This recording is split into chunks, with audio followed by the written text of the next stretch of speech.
Friends, നമ്മളിന്ന് പരിചയപ്പെടാൻ പോകുന്നത് നമ്മുടെ ഇ-കൊമേഴ്സ് ഓപ്പറേറ്ററിനെ കുറിച്ചും അവർക്ക് വേണ്ടി വന്ന പുതിയൊരു അമെൻമെൻറ്റും സെക്ഷൻ 9 സബ്സെക്ഷൻ 5 ഓഫ് CGST ആക്റ്റുമാണ്.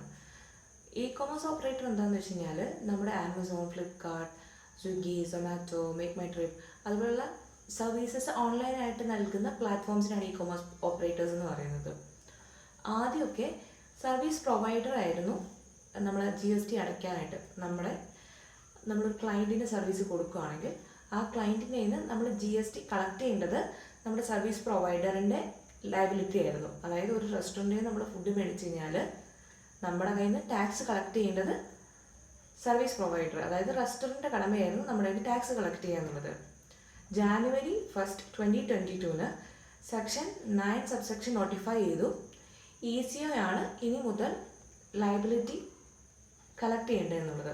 അതായത് നമ്മളിപ്പോൾ സൊമാറ്റോ കൂടെയോ സ്വിഗ്ഗി കൂടെയോ ഓർഡർ ചെയ്യുകയാണെങ്കിൽ റെസ്റ്റോറൻറ്റിൻ്റെ കടമയല്ല നമ്മുടെ GST കളക്ട് ചെയ്യുക എന്നുള്ളത്, ECOയുടെ കടമയാണ്. അതായത് സ്വിഗ്ഗി ആണെങ്കിലും സൊമാറ്റോ ആണെങ്കിലും അവരുടെ കടമയാണ് നമ്മുടെ കയ്യിൽ നിന്ന് GST കളക്ട് ചെയ്യുക എന്നുള്ളത്.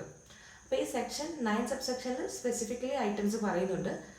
അത് ഈ റെസ്റ്റോറൻറ്റിന് മാത്രമല്ല, പാസഞ്ചർ ട്രാൻസ്പോർട്ട് സർവീസ്, അതായത് നമ്മുടെ ഊബർ, ഓല അതേപോലുള്ള പ്ലാറ്റ്ഫോംസ്, ഹൗസ് കീപ്പിംഗ് സർവീസസ്, നമ്മുടെ മേക്ക് മൈ ട്രിപ്പ്, അഗോഡ അങ്ങനെയുള്ള സർവീസസ്, പിന്നെ റെസ്റ്റോറൻറ്റ് സർവീസ് എന്ന് പറയുമ്പോഴത്തേക്ക് നമ്മുടെ സ്വിഗ്ഗി, സൊമാറ്റോ അങ്ങനെയുള്ള ആപ്പുകൾ, പിന്നെ അക്കോമഡേഷൻ സർവീസ്, നമ്മുടെ മേക്ക് മൈ ട്രിപ്പ്, അഗോഡ അങ്ങനെയുള്ള പ്ലാറ്റ്ഫോംസ്, ഇവരൊക്കെയാണ് സെക്ഷൻ 9 സബ്സെക്ഷൻ 5 GST ലയബിളായിട്ട് വരുന്നത്.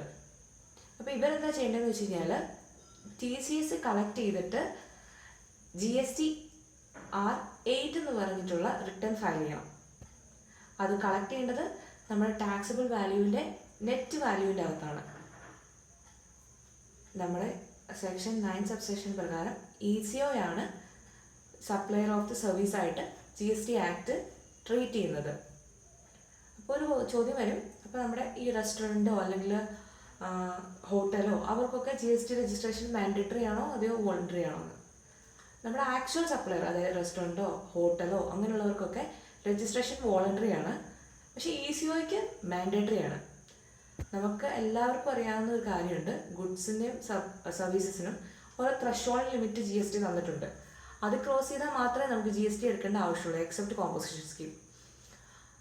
അപ്പം ഈ ECOയുടെ കാര്യത്തിൽ ആ ത്രഷോൾഡ് എക്സംഷൻ ഇല്ല. Irrespective of the threshold limit നമ്മൾ ECO മാൻഡേറ്ററി ആയിട്ട് നമ്മുടെ GST രജിസ്ട്രേഷൻ എടുക്കണം.